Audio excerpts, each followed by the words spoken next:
बार की बात है, किसी जंगल में एक कौवा रहता था। वो बहुत ही खुश था क्योंकि उसकी ज्यादा इच्छाएं नहीं थीं।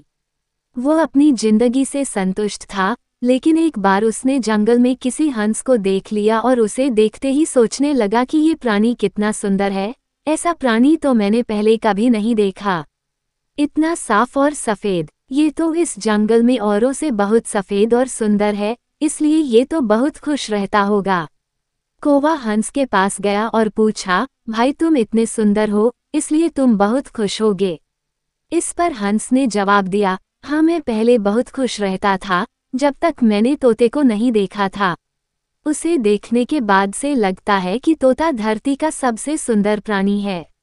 हम दोनों के शरीर का तो एक ही रंग है, लेकिन तोते के शरीर पर दो दो रंग है।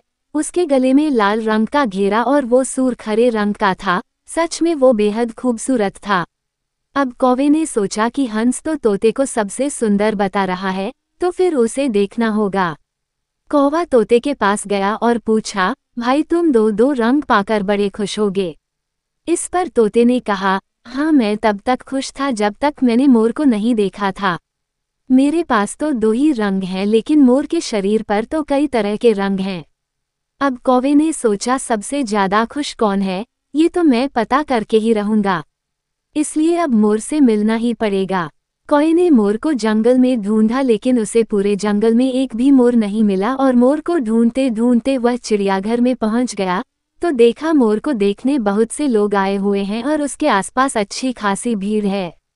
सब लोगों के जाने के बाद कौवे ने मोर से पूछा, भाई तुम दुनिया के सबसे सुंदर जीव हो और रंग बिरंगे हो, तुम्हारे साथ लोग फोटो खींचवा रहे थे। तुम्हें तो बहुत अच्छा लगता होगा और तुम तो दुनिया के सबसे खुश जीव होगे।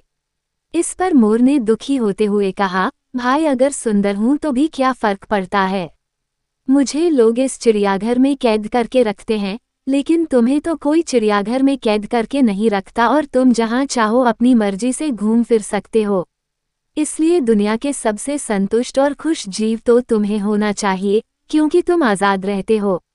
कौवा हैरान रह गया, क्योंकि उसके जीवन की अहमियत कोई दूसरा बता गया। दोस्तों, ऐसा ही हम लोग भी करते हैं। हम अपनी खुशियों और गुणों की तुलना दूसरों से करते हैं, ऐसे लोगों से जिनका रहन सहन का माहौल हमसे बिल्कुल अलग होता है। हमारी जिंदगी में बहुत सारी ऐसी चीजें होती हैं जो केवल हमारे पास हैं, लेकिन हम उसकी अहमियत समझकर खुश नहीं होते। लेकिन दूसरों की छोटी खुशी भी हमें बड़ी लगती है, जबकि हम अपनी बड़ी खुशियों को इग्नोर कर देते हैं।